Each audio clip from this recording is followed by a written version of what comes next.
যুবক ভাইরা আমার, তোমাদের জন্যই তোমরা যেন উপদেশ গ্রহণ করতে পারো, কান পেতে শুনে রাখো।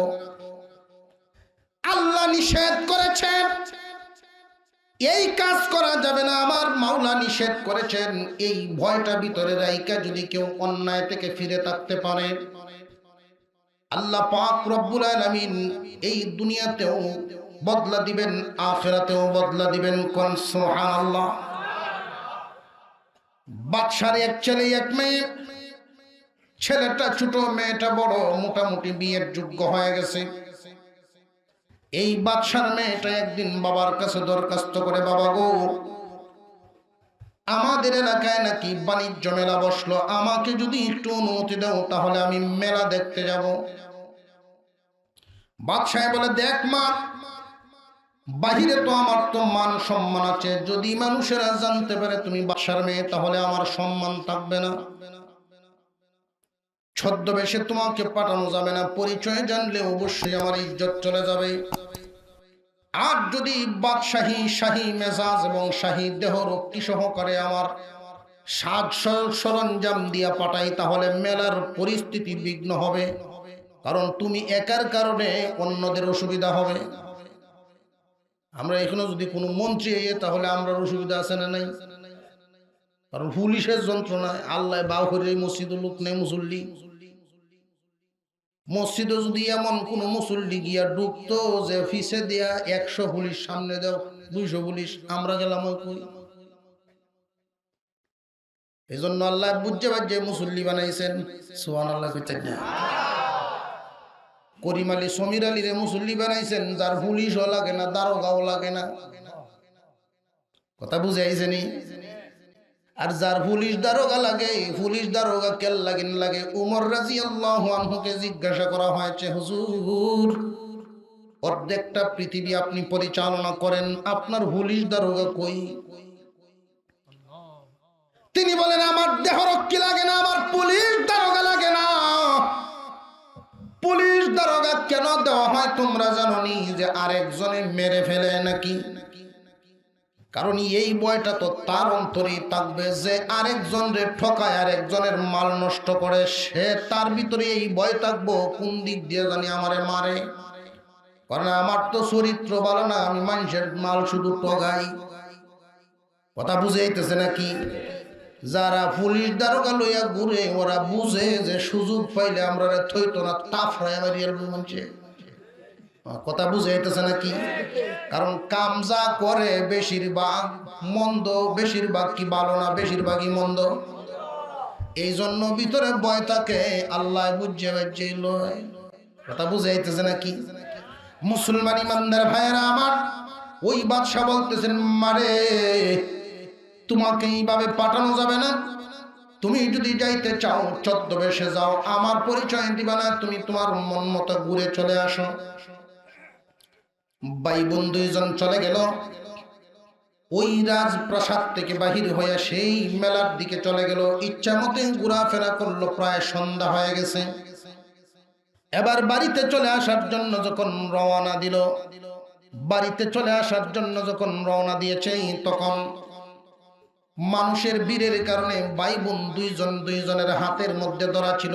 একজন একদিকে চলে গেল, আর একজন আর একদিকে চলে গেল। একজন আর একজনকে খুঁজে খুঁজতে খুঁজতে সন্ধ্যার পর হয়ে গেছে, অন্ধকার নেমে আসতেছে, খুঁজতে খুঁজতে পায় নাই।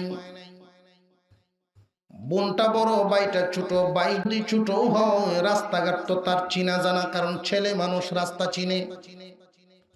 আর বোনটা যদিও বড় হয়ে থাকে তার তো রাস্তাঘাট পুরোপুরি চিনা নাই, কাউকে বলতেও পারবে না যে আমি বাদশার মেয়ে, কারণ বাবার নিষেধ। নিজেকে আড়াল করে করে একা একা যাইতে যাইতে এমন একটা এলাকায় চলে গেল যেখানে মানুষের কোন দেখা সাক্ষাৎ নাই, জঙ্গল আর জঙ্গল, বাগান আর বাগান। ওই রাস্তা দিয়ে যাইতে যাইতে যাইতে যাইতে এমন একটা পরিস্থিতির শিকার হয়ে গেল, গভীর অন্ধকার নেমে এসেছে, কোনো মানুষ নাই, তার ভিতরে এখন ভয় ঢুকতেছে। হঠাৎ করে দেখা যায় একটা জঙ্গলের মাঝখানে ছোট্ট একটা কুঁড়ে ঘর, ওই ঘর থেকে একটু আলো আসতেছে। এই মেয়েটাই চিন্তা করলো যে এইখানে তো অবশ্যই কোনো মানুষ আছে, যেহেতু আগুন জ্বলতেছে। ছেলেটার কাছে চলে গেল, ওই ঘরের কাছে গিয়ে দেখে যখন এইখানে আগুন জ্বলে, আস্তে আস্তে লক্ষ্য করলো এখানে কে যেন পড়তেছে। একটা জানালা দিয়ে দেখা যায় একটা ছেলে, যুবক, অনেক সুন্দর সুঠাম দেহের অধিকারী যুবক পড়াশোনা করতেছে। যুবক জানালা দিয়ে তাকায় দেখে এত সুন্দর একটা মেয়ে দাঁড়ায় আছে। জীবনের সুন্দরী মেয়ে তো দেখলাম, কিন্তু এত সুন্দর না। এত সুন্দরী মানুষ নাকি পরিশেষ দিশেহারা হয়ে গেছে। সে ঘর থেকে বাহির হয়ে এলো, বাহির হয়ে জিজ্ঞাসা করলো, তুমি কে? তোমার বাড়ি কোথায়? বাবা তো আগেই নিষেধ করে দিয়েছেন, তোমার পরিচয় দেওয়া যাবে না। সে বলতেছে, আমি মানুষ, আমি একজন মেয়ে মানুষ। আপনি কি পারেন আপনার এখানে আমাকে একটু আশ্রয় দিতে? অবশ্যই পারি, আশ্রয় দিব, কোনো অসুবিধা নাই। আসেন, একই ঘরে কি আমরা থাকবো নাকি? যুবক বলেন, না, এক ঘরে থাকতে হবে না, আপনি মেহমান, আপনি ভিতরে থাকেন, আমি বাহিরে থাকবো। এই যুবক ছেলে যখন মেয়েটাকে ভিতরে রেখে বাহিরে হয়ে চলে গেল, মোমবাতির একটা মোমবাতি জ্বালায় তার হাতে রাখছেন। বাহির দিয়ে তালাটা লাগায় যুবক গাছের তলে বসে বসে এই মোমবাতির আলোতে একটু পড়তে চায়। সময় কাটাচ্ছে, কয়েকটা মোমবাতি সাথে রাখা আছে। মেয়েটা ঘুমায় না, কারণ তালা তো বাহির দিয়ে লাগানো। শয়তানের দুখায় এই যুবক ছেলে যদি তার উপরে এসে জাপায় পড়ে, মেয়ের অন্তরে বিরাট ভয়। কারণ একজন সতী নারীর সতীত্বের ভয় আছে না নাই? আরো জোরে কোন? একটা নারীর কাছে পৃথিবীর সমস্ত সম্পদের চাইতেই সতীত্বের দাম অনেক বেশি। নারী বলেন পুরুষ বলেন, খুব ভালো করে জেনে রাখবেন যুবক, আল্লাহ পাক রব্বুল আলামিন প্রত্যেকটা মানুষকেই সতীত্ব দান করেছেন। কোন পুরুষ যদি অন্যায়ভাবে জীবনে কোনদিন তার চরিত্র নষ্ট করে নাই, কোন নারী যদি জীবনে কোনদিন তার চরিত্র নষ্ট করে নাই, আল্লাহ রাব্বুল আলামিন তাদেরকে দুইটা নিয়ামত দিবেন। একটা দিবেন দুনিয়াতে, একটা দিবেন আখিরাতে। এই দুনিয়ার জমিনের নিয়ামতটা হলো, ওরা যত দোয়া করবে মাওলার দরবারে, কোনো দোয়া ফেরত নাই, তাদের দোয়া কবুল হয়ে যায়। দুই নাম্বার, কিয়ামতের কঠিন ময়দানে এই যুবক যুবতীর ব্যাপারে আল্লাহ ঘোষণা দিবেন, ফেরেশতারা রে, যৌবন নামক যেই আগুনটা আমি প্রত্যেকটা মানুষের মধ্যে আমি দান করেছিলাম, এটা কিন্তু বিরাট বড় একটা আগুন। আল্লাহ পাক রব্বুল আলামিন একটা পরিপূর্ণ বয়সে পৌঁছার পরে, নির্দিষ্ট একটা বয়সে যাওয়ার পরে এই যৌবন নামক আগুনটা দান করেন।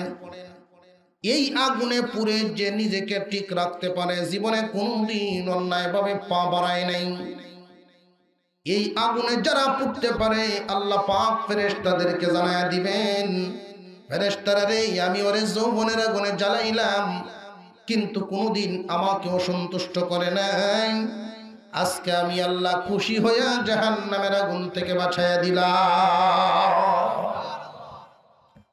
এই যুবক ছেলেটা বাহিরে আছে, মেয়েটা ভিতরে আছে। এই বাদশার মেয়ে বড় ভয়ে আছে, শয়তানের দুকায় কি কখনো আমার সতীত্বের উপরে হামলা করে কিনা। যুবক কিছুক্ষণ পর্যন্ত মোমবাতির সামনে বসে আছে, আর মেয়েটা জানালার ফাঁক দিয়ে তাকায় আছে। হঠাৎ করে শয়তান এসে ধোঁকা দেয়, যুবক, জীবনে প্রথমে দেখলি, এত সুন্দর মেয়ে তো জিন্দেগিতে কোনোদিন দেখোস নাই। কারণ ভিতরে ধোঁকা দেওয়ার মতো নফস আমাদের আছে না নাই?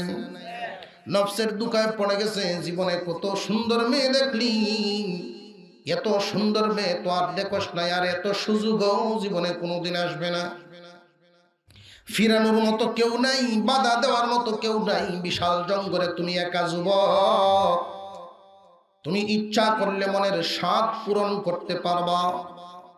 এই যুবক ছেলেটা চাবি নিয়ে যখন দরজার দিকে রওনা দিয়ে দিল, মেয়েটা ভিতর থেকে তো ভয়ে কাঁপতেছে আর দেখতেছে দৃশ্যটা। এই যুবক ছেলে যখন তালার ভিতরে চাবিটা ঢুকায় দিবে, এমনি তার মনের মধ্যে উদয় হয়ে গেল কিয়ামতের কঠিন ময়দানে আল্লাহর সামনে দাঁড়ায়া কি জবাবটা আমি দিব। কিয়ামতের দিন আল্লাহর কোরআনে তো বলা আছে কয়েক প্রকার মানুষকে আল্লাহর আরশের ছায়াতলে জায়গা দেওয়া হবে। একমাত্র এর মধ্যে একদল আছে চরিত্রবান যুবক যুবতী, যাদের চরিত্র অন্যায়ভাবে নষ্ট হয় নাই, এদেরকে সূর্যের তাপে আল্লাহ পোড়াবেন না, আল্লাহর আরশের ছায়াতলে এদেরকে জায়গা দিবেন। এই যুবক চিন্তা করেন, আজকে যদি আমি এই মেয়েটাকে আমার কাছে আশ্রয় দিতে না পারি, তাহলে কিয়ামতের দিন আল্লাহর আরশের ছায়াতলে আমি আশ্রয় পাব না। তালার ভিতর থেকে চাবিটা বাহির করে আগুনটার কাছে চলে গেল। যৌবনের আগুনে পুরা দেহটা তার জ্বলতেছে। এমনি সেই জ্বলা নিবারণ করার জন্য হাতের একটা আঙুল মোমবাতির আগুনের মধ্যে ধরে দিয়েছে, নিজে নিজের আঙুলটা পুরা শুরু করে দিয়েছে। জ্বলা শুরু হয়ে গেল। জ্বলার কারণে ওই দিকে আর তার নজর নাই, আগুনের মধ্যে ফু দেওয়া শুরু করছে, এমন আঙুলটা ফু দেয়।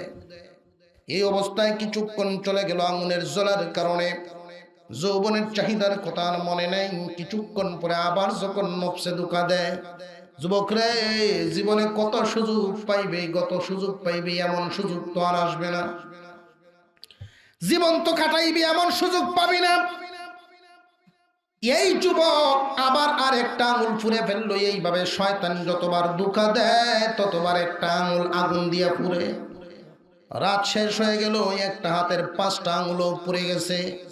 সকালবেলায় মেয়েটা দরজাটা খুলে যুবককে প্রশ্ন করে, যুবক, বাদশার বাড়িটা কোন দিকে?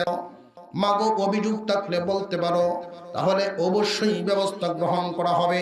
মেয়েটা ডাক দিয়ে বলে, মা, এই যুবককে আমার জন্য নিয়ে আসো, যুবককে আনো।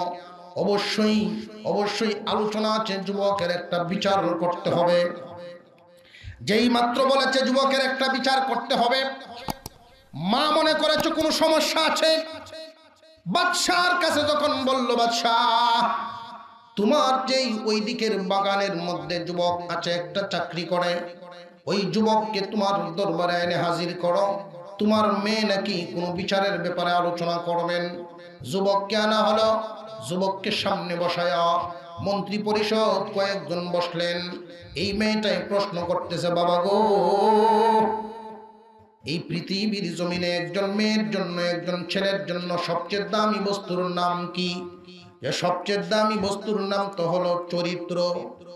একজন মানুষের দামি বস্তু চরিত্র। ও বাবা, লক্ষ্য করো, এই যুবকটা চরিত্র বাঁচানোর জন্য, আমার সতীত্ব বাঁচানোর জন্য, আমার সতীত্ব তার চরিত্র বাঁচাইবার জন্য আজকে একটা হাতের 5টা আঙুল ফুরে ফেলেছে। আমি সারা রাত তার উপরেই আশ্রয় ছিলাম। বাবা, তার আজকে বদলা কি দিবা জানো নি? আমি তার বদলাটা ফয়সালা করে দিচ্ছি গো বাবা। তোমার ইন্তেকালের পরে এই বাদশাহীর যে অংশটা আমাকে তুমি দিবা, বাদশাহীর যে অংশটা আমি পাবো, আমার কোনো দাবি নাই। আমি এই যুবককে দান করে দিলাম, কারণ আমি আমার দামি বস্তু সহ তোমার বাড়িতে ফিরে আসছি। তার পুরস্কার হিসেবে আমার বন্টনে যে বাদশাহী পাবো, ওই বাদশাহীটা তার নামে লিখে দিয়ে দাও। মেয়েটার বাবা বাদশাহ জবাব দেন, মা, তোমার ফয়সালা আমি মেনে নিলাম, কোনো অসুবিধা নাই। তবে মারে, আমার রাজ্যে, আশপাশের রাজ্যে যতই ঘোরাফেরা করি, যতই খোঁজাখুঁজি করি, এমন চরিত্রবান, এমন ভালো যুবক ছেলে তো খুঁজিয়া পাওয়া যাবে না। মারে, শুধু বাদশাহী নয়, আমার মন চায় তোমারে সহ তার হাতে উঠে দিই। মেয়েটাও রাজি হয়ে গেল। যুবক ভাইয়েরা, শিক্ষা গ্রহণ করা দরকার। মনে আশা আসতে পারে, সুযোগ সুবিধা আসলেই চরিত্র নষ্ট করে ফেলতে পারো। সাবধান, সাবধান, দুনিয়ার কোনো সাক্ষী নাই। যার সাথে চরিত্র নষ্ট করবা সেও রাজি, তুমিও রাজি, কিন্তু একজন নিষেধাজ্ঞা দেওয়া আছে, একজনের নিষেধ দেওয়া আছে, তার নাম আল্লাহ। আল্লাহ নিষেধ করেছেন, সাবধান সাবধান, দুনিয়ার কোনো সাক্ষী নেই, কিন্তু আল্লাহ দেখতেছেন। কিয়ামতের কঠিন ময়দানে কি জবাব দিবা? আল্লাহ নিষেধ করেছেন এইগুলো থেকে নিজেরা ফিরায় রাখবা। আল্লাহ আদেশ করেছেন এই কাজগুলো নিজে নিজে করবা। 3 নাম্বার, এই 2টা গুণ আসার পরে আল্লাহ মাঝে মাঝে পরীক্ষা দিবেন।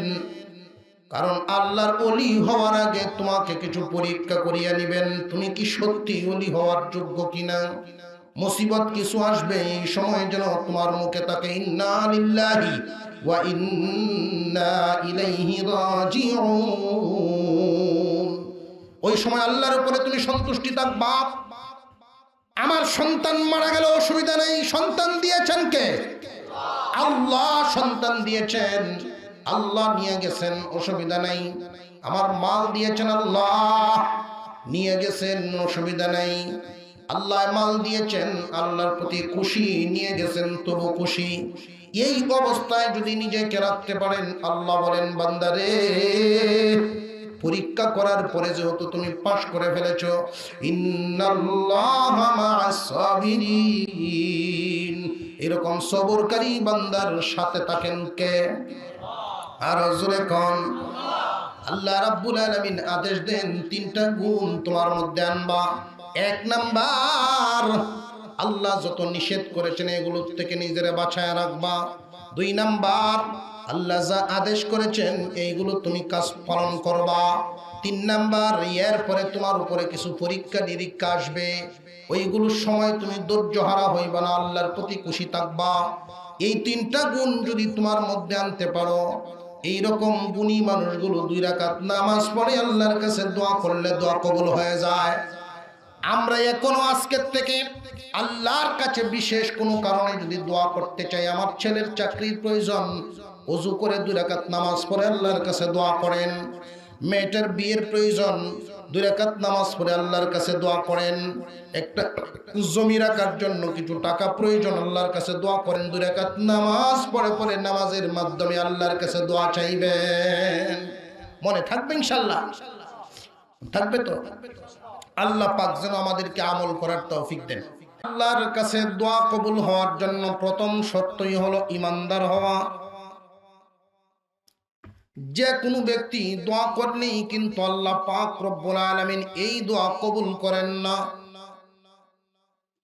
আপনারা বলতে পারেন দোয়া কবুল করেন না, তাহলে এদেরকে সম্পদ কেমনে দেন? আমরা চাইতে তো ঈমান যাদের নাই ওরা ধনী বেশি, ঠিক না বেঠিক? মাঝে মাঝে দেখবেন বিয়ে বাড়িতে যে অনুষ্ঠান হয়, এই বিয়ে বাড়ির যত খানা, যত আয়োজন, সব কিন্তু জামাইয়ের উসিলায়, ঠিক না বেঠিক? কায় কি জামাই বেশি না অন্যরা?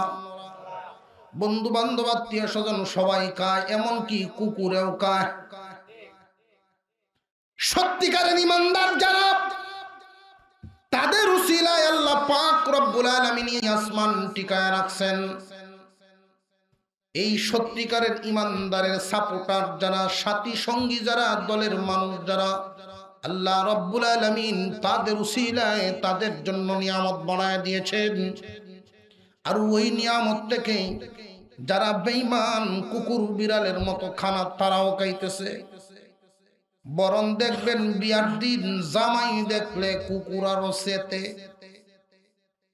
জামাই দেখলে কুকুর সেতে, জামাই দেখলে সেতে তো পারে যে সুরত ধরে জামাই টুফি আনে কিশোরগঞ্জ, তো পোশাক আনে কেমন তো বোঝা যায় এটা একটা বুধ বানাইতেছে। সুরত ধরে এর ঘরে রুমাল মুহ দিছে, রুমাল আর কথা কি সুন্দর, কেমন আছো, ভালো, আস্তে আস্তে কানাকানি করিয়া জামাই খুব আস্তে আস্তে কথা কয়। এরপরে জামাইয়ের সামনে যে খানা নিয়ে দেয় 3জন 4জন বই জামাই দেয়, এর অর্থ হইল জামাই একটু খায়া বুঝাইতেছে যে আজকে আমি শুধু হাজিরা দিলাম, নামটা লেখাইলাম, যারা তোমরা খাইবার খায়া খাও, আর আমার খাওয়ান তো ভিতরে আছে শুরু। কেবল আজকে একজন মুমিন বান্দা এই দুনিয়াতে সামান্য খায়া এটা প্রমাণ করে যে আমরা তো শুরু, সব তো ভিতরে জান্নাতে আমাদের জন্য জমা।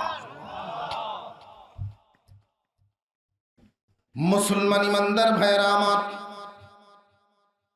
আল্লাহ পাক রব্বুল আলামিন আমাদেরকে ডাক দিয়ে বলেন, ইয়া আইয়ুহাল্লাযীনা আমানু, হে ইমানদারেরা। পৃথিবীর জমিনে ইমানদার ছাড়া বহু মানুষ বসবাস করে, অন্যদেরকে আল্লাহ পাক এই কথা বলেন নাই। শুধুমাত্র ইমানদারদেরকে মাওলাই কারীম বলেন, ইস্তাঈনু বিস-সাবরি ওয়াস-সালাহ। দরখাস্ত করো, সাহায্য চাও, আল্লাহ রাব্বুল আলামিনের কাছে দোয়া করো। দোয়ার পদ্ধতিটা মাওলাই কারীম শিখায়া দিয়েছেন। ইচ্ছা করলেই যেমনে ইচ্ছা এমনি কিন্তু দরখাস্ত কবুল হবে না। দরখাস্ত অনেকেই করেন, অনেকেই দোয়া করেন, কিন্তু দোয়া তো কবুল হয় না। দোয়া কবুল করার মতো পদ্ধতিটা মাওলাই কারীম নিজেই শিখায়া দিলেন যে এইভাবে দরখাস্ত করো, আমি মাওলা কবুল করিয়া নিব। ইস্তাঈনু বিস-সাবরি ওয়াস-সালাহ। এক নাম্বার সবরের মাধ্যমে তোমার মধ্যে একটা গুণ যেন থাকে, সবরকারী হয়ে যাও। তুমি সবরকারী হয়ে যাও, তাহলে সবরকারী বান্দা যদি 2 রাকাত নামাজ পড়ে আল্লাহর কাছে দোয়া করেন, সাথে সাথে আল্লাহ রাব্বুল আলামিন বলেন, ইন্নাল্লাহা মা'আস সাবিরিন। সবর নামক গুণটা যদি তোমার মধ্যে থাকে, তুমি সবরকারী হইতে পারো। আল্লাহ রাব্বুল আলামিন ঘোষণা দেন, সবরকারীর সাথী স্বয়ং আল্লাহ হইয়া যায়। সবরকারী হইতে রাজি আছেননি? আমরা সবর তৈল এমন জুতের সবর, যেহানো কোনো হাত নাই এখানে সবর করে লাই। যেই জায়গায় আমার ক্ষমতা আছে, ক্ষমতা টাকার পরে কিন্তু আর আমরা সবর করি না। যেই জায়গায় ক্ষমতা নাই ওই বিষয়ের উপরে সবর করি। আসলে সবর কাকে বলে এই বিষয়টাই আমরা জানি না। সবর হলো 3 প্রকার। সবর কয় প্রকার? সবর হলো 3 প্রকার। এক প্রকার সবর হলো আল্লাহ পাকের আদেশ। 2 প্রকার সবর হলো আল্লাহ পাকের নিষেধ। আদেশ এবং নিষেধগুলো মানার পরে মাওলাই কারীম কিছু পরীক্ষা দিবেন, এই পরীক্ষায় অটল থাকা। 1 নাম্বার সবরের নাম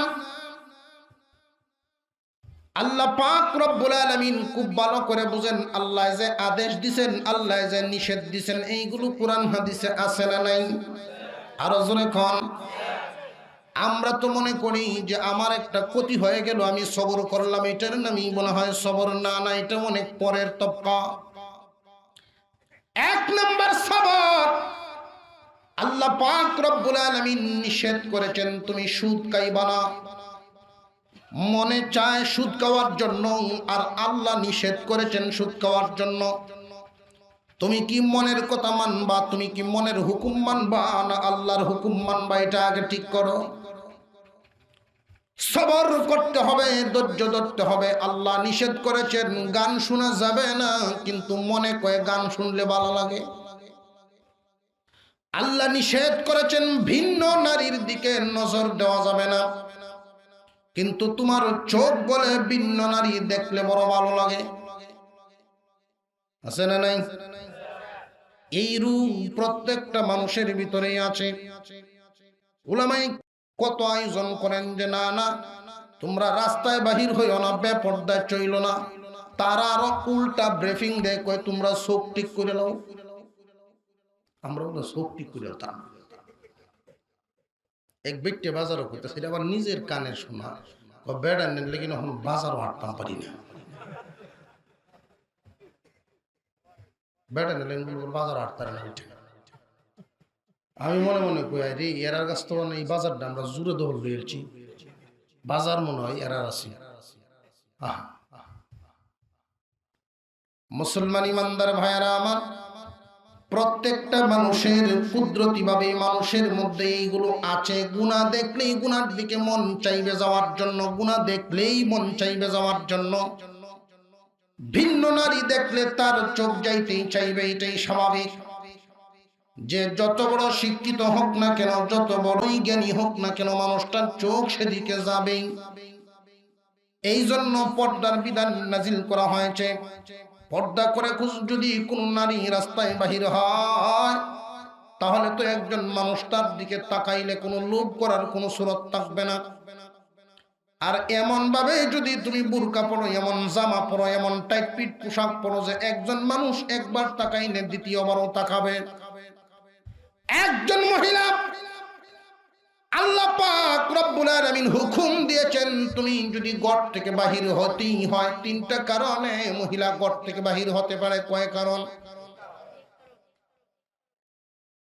আপনার আমার মেয়ে আছে, আপনার আমার বোন আছে, আপনার আমার মা আছে, খুব ভালো করে বুঝেন। আমি যেইভাবে আমার মেয়ের খানা পিনার ব্যবস্থা করে দিই, থাকার জামা কাপড় পড়াশোনার ব্যবস্থা করে দিই, ওইভাবে কিন্তু তার আমলের পর্যবেক্ষণ করা, আমলে থাকার ব্যবস্থাও আমার করে দিতে হবে। আজকে তোমার মেয়ে কোথায় যায় এই বিষয়টা কিন্তু তোমার চোখ রাখতে হবে। বিয়ে দিয়ে দিয়েছ, এরপর থেকে জামাই লক্ষ্য করতে হবে। আমরা তো এই জায়গাটার মধ্যে সব গন্ডগোল লাগাইয়া দিলাম, যেইখান থেকে নিজেদের আমল আসার কথা এইখানে আসলে পেছ লাগাইয়া দিছি। ঘরটাকে যদি ঠিক করে ফেলতে পারতাম, কোন একটা পরিবারে যদি মহিলাটা দিনদার হয়, পুরা পরিবারটাই দিনের আলোতে ভরিয়া যায়। এই জন্য উলামায়ে কেরাম যে মহিলা মাদ্রাসাগুলো করেছেন, মহিলা মাদ্রাসাগুলো যে করেছেন, দিনের জন্য অনেক ফলদায়ক কাজ করেছেন, ফায়দাদায়ক কাজ করেছেন।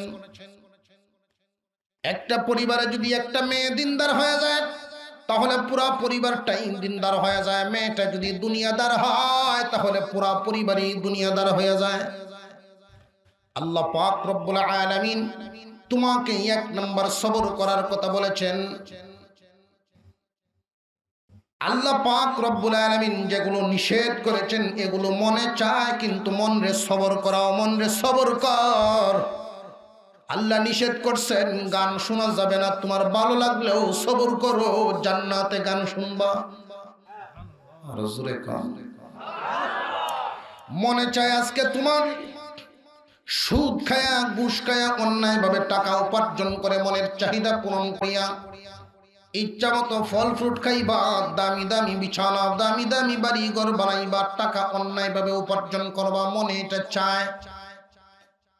ওই সময় মনকে বুঝান, রে মন সবর কর, আল্লাহ নিষেধ করছেন অন্যায় ভাবে টাকা উপার্জন করা যাবে না। যদি মন রে বুঝাইতে পারেন, মনকে আপনি বুঝাইবেন আল্লাহ রব্বুল আলামিন তোমার জন্য জান্নাতে সব রাখছেন, দুনিয়ায় চাইও না। মনরে যদি সবর করতে পারেন, মনটারে যদি সবরকারী বানাতে পারেন, সবর করাইতে পারলে আল্লাহ রব্বুল আলামিন নিষেধ করেছেন যেগুলো, ওইগুলোর থেকে ফিরাইতে পারবেন। এটা হলো এক নাম্বার, মনকে সবর করানো। মন এমনই একটা দোল, এমন একটা বস্তুর নাম, আমাদের আত্মা এমন একটা বস্তুর নাম, বয়স 80 হয়ে গেছে, এর পরেও চরিত্র ঠিক হয় না। আরো জোরে খন, 80 হয়ে গেছে, এর পরেও চরিত্র ঠিক হয় না। আপনারা তো মনে করতেছেন যে না, চরিত্র কি আর একজনের দিকে কুনজর দেওয়া, এটাই কি চরিত্র খারাপ? যে না না, চরিত্র খারাপের আরো দোষ আছে। চরিত্র জবানও তো এটা চরিত্রের অন্তর্ভুক্ত, জবান খারাপ, এটাও তো চরিত্র খারাপ। 80 বছর বয়স হয়ে গেছে, এখনো অন্যের গীবত করা ছাড়ে না। 70-80 বছর বয়স হয়ে গেছে, এরপরেও কুটনামি ছাড়ে না। এই যে রূপগুলো আমাদের ভিতরে থাকে, আমরা আল্লাহ যে বানাইছেন, এটা কুদরতি ভাবেই আমরা রোগী হয়ে যাই। এই জন্য যারা নিজেকে নিয়ন্ত্রণ করতে পারেন, তারাই সফল হয়ে যান। এক নাম্বার গুণ, আল্লাহ যেগুলো নিষেধ করেছেন এইগুলোর থেকে নিজেকে সবর করানো। রে মন, তুমি গুনার দিকে যাও না, কারণ আল্লাহ নিষেধ করেছেন। তুমি হারামের দিকে যাও না, আল্লাহ নিষেধ করেছেন। অন্যায়ের দিকে যাও না, আল্লাহ নিষেধ করেছেন। তোমার 3.5 হাত এই বডিটাকে নিষিদ্ধ কাজ থেকে যদি ফিরায় রাখতে পারো, আল্লাহ পাক রব্বুল আলামিন ঘোষণা দেন 1 নাম্বার গুণ তোমার মধ্যে এসে গেছে। দোয়া কবুল হওয়ার জন্য কয়টা গুণের কথা বললাম? আরো জোরে কোন? তিনটা গুণ যার মধ্যে থাকবে আল্লাহ বলেন আমি তার সাথী হয়ে যাই। আল্লাহ যদি সাথী হন চিন্তার কোনো কারণ আছে নাকি? আরো জোরে কোন। কেউ যদি মেম্বারের বন্ধু হয়, মেম্বারের বন্ধু হইলে একটা বাবা সানা শুনবে, আর চেয়ারম্যানের হইলে, আর এমপি সাহেবের বন্ধু হইলে তো হে এলাকা তাইলে হরতাল, গাড়ি গুড়ি বন্ধ। ঠিক না বে ঠিক? আল্লাহর বন্ধু হইলে সুবহানাল্লাহ বলেন। কিন্তু আল্লাহর বন্ধু হইতে চাইলে কিছু ত্যাগ তো দিতে হইব, আগে কিছু ত্যাগ আগে দিতে হইব। এর মধ্যে একটা হইল মনে চাইব যে সমস্ত বস্তুগুলো গুনার দিকে মন ধাবিত হয়, ওই সময় মনটাকে বুঝাইতে হবে যে সবর কর, মন তো লাফাইব, সবর কর সবর কর। এক নাম্বার সবর, আল্লাহ নিষেধ করছেন যেগুলো এগুলো থেকে নিজেকে বাঁচায় রাখা, এটা এক নাম্বারের সবর। দুই নাম্বারের সবর হলো আল্লাহ পাক রব্বুল আলামিন যেগুলো আদেশ করেছেন মনে চায় না, কিন্তু এগুলো পালন করতে হবে। ফজরের আজান হয়ে গেছে, শীতের দিন, মন চায় না, লেফের তলে থাকাটাই ভালো লাগে, মন রে বুঝান সবর করো, আল্লাহ পাক রব্বুল আলামিন তোমাকে শান্তি দিবেন। আজান হয়ে গেছে, ফজরের নামাজটুকু আদায় করো। এই যে সবর তারে করাইলেন, আল্লাহ পাক যেগুলো আদেশ করেছেন, আল্লাহ তাআলার আদেশগুলো, আল্লাহ তাআলার নিষেধগুলো সবগুলো মানা। কয়টা গুণ এখানে? দুইটা। আল্লাহ আদেশ করেছেন যেগুলো, নিষেধ করেছেন যেগুলো, দুইটা হয়ে গেল। আল্লাহ নিষেধ করেছেন, নিজের মনটাকে যখন নিষিদ্ধ কাজগুলোর থেকে ফিরায় রাখতে পারবেন। আমরা এমন একটা যুগের মধ্যে বসবাস করি, এই যুগের মানুষগুলো যদি এই একটা আমলও আনতে পারে, ওলি হইতে পারুক আর না পারুক, একটা আমলও যদি করতে পারে, নিষিদ্ধ কাজগুলো শুধু নিজে থেকে ফিরায় রাখতে পারে, আল্লাহ পাক রব্বুল আলামিন আগের যুগের ওলিদের সাথে হাসরের মাঠে দাঁড় করাইবে। কারণ এই যুগটাই হইল গুনার যুগ। এই যুগটা কিসের যুগ? এই যুগটাই হলো গুনার যুগ। এই যুগটা হলো গুনার যুগ, পাপের যুগ। কারণ সিনেমার হল ফহেডও থাকে। এমন একটা যুগের মধ্যে আমরা বসবাস করি, যেই যুগের মধ্যে সিনেমার হলে যদি একজন মানুষ যাইতো, একটা যুবক ছেলে যদি সিনেমায় চলে যেত, তাহলে বাবার বয়ে, বড় ভাইয়ের বয়ে বাড়ি করে 2-3 দিন আইতো না। এরপরে আত্মীয় স্বজন সুপারিশ করে তারই বাড়িতে নিয়ে আইতো। আর মা তো বয়ে বাপের সামনেই যায় না। ঠিক না বেটি? কারণ আমাদের সমাজে এটাও প্রচলন, সন্তানে যদি দুষ করে মার উপরে লেগে পড়ে। বাপে তো মারে নরম পাইছে একটু, ধরে। ছেলের যদি সুনাম হয়, মেট্রিক পাস, ক্লাস পাইছে, 18 বাড়ি বাজারও ঘুরবো আর করবো, আমার ভূত, আমার ভূত, চা খাওয়াইব, আমার ভূত। ছেলে ভালো প্রশংসার যোগ্য হয়েছে, এটা আমার ছেলে। আর যদি দেখা যায় একটা বদনাম, দুষ একটা বিচার দিছে, তোমার ছেলেটা ইতা করে, রাস্তাত কারো ইয়া মানুষের ডিস্টার্ব করে, মেয়েরা তেই বাড়ির যে মুখে কয়, এই তোর হুলা এই কামডি করে, তোর হুলা এই কামডি করে। জোরে কোন ঠিক না? ঠিক। বালা হইলে আমার, আর একটু খারাপ হইলেই বউয়ের। সিনেমাত গেছে, বুঝছেই ফেলছে যে আজকে তো আমার উপরে, আমার ভূত সিনেমাত গেছে, আমার উপরে তো আজকে হ্যামারিং শুরু হইল। 2 দিন ধরে জামাই সামনে যায় না বেটি। আর ছেলে তো 3-4 দিন ধরে বাড়ি ছাড়া। অপরাধ কি? সিনেমাত গেছে। ছিল না এরকম একটা নিয়ম? ছিল তো এরকম একটা সময়। কিন্তু বর্তমানে এমন একটা সমাজে আমরা বাস করি, সিনেমা পকেটের পকেটে, সিনেমা পকেটে পকেটে। 8 পাস করার পরেই, মেট্রিক পাস করার পরেই ছেলেকে টাচ মোবাইল, অ্যান্ড্রয়েড মোবাইল দিতে হবে। অ্যান্ড্রয়েড মোবাইল মানে কি? সিনেমার হল দিতে হবে। এখন বাবা যদি রাজি না হয়, বাবা রাজি না হয়, মা রিকোয়েস্ট করে, যেই মা ভয় ভাই তো সামনে যায় না, মা সুপারিশ করে, কয় দেলাও। মার সুপারিশে যদি কাজ না হয়, আগে যারা উল্টা শাসন করত আর যাবে না, জিন্দিগিতে যাবে না, মাফ করে দাও চাচা মামা, ওরা রিকোয়েস্ট করতে পারবে না। আর ওরা এখন উল্টা রিকোয়েস্ট করে একটা অ্যান্ড্রয়েড মোবাইল দিলাও, ছেলেরা দেওয়ানি লাগে, মানে হল দেও একটা। যে কারণে যুব সমাজের শরীর নষ্ট, মেধা নষ্ট, চোখের হাওয়া নষ্ট, সব কিছু আজকে ধ্বংস। দেখবেন একটা ছেলের সাথে 18, 19, 20, 22 বছরের ছেলেদের সাথে কথা বলে দেখবেন, আপনার সাথে কথাও বলে, মোবাইলও টিপে, তার মনোযোগ ওইখানেও বেশি। এই সময় মনে চায় একটা থাপ্পড় মারিয়া। আপনারও ফুলাফান আছে, আমরারও তো আছে, ভাই বেরাদর আছে না? যদি কোনো কারণে ডাক দিয়ে আনলাম, সামনে বইলো, আমি আমার গল্প করতেছি, হ্যাঁ শুনতেছে আর টিপতেছে মোবাইল, কি ব্যস্ত সে এখানে। এই সময় মন চায় যে একটা কান চুট্টির মধ্যে দিয়া, কি জগৎ ঠাইলো দেশটার মধ্যে। বাপ ভাইয়ের সামনে মোবাইল অ্যান্ড্রয়েড টিপতেছে, একটু লজ্জা শরম বলতে নাই। জোরে কোন।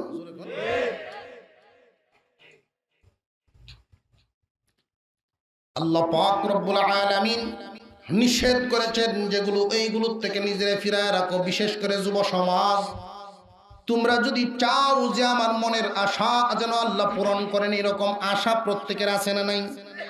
কেউ যদি এরকম মনে মনে ইচ্ছা করো যে আল্লাহ যেন আমার মনের আশা পূরণ করেন, তাহলে মনে মনে জানবা আল্লাহ যদি তোমার মনের আশা পূরণ করেন, এরকম নিয়ত যদি তোমার অন্তরে থেকে থাকে, তাহলে আল্লাহ রাব্বুল আলামিন যেগুলো নিষেধ করছেন এই কাজগুলো তুমি কখনো করবা না। যদি রে বান্দা আল্লাহর ভয় ভিতরে রাইখা এই কাজগুলোর থেকে নিজেরা ফিরায় রাখতে পারো, মহান মাওলা দুনিয়াতেও পুরস্কার দিবেন, আখিরাতেও পুরস্কার দিবেন।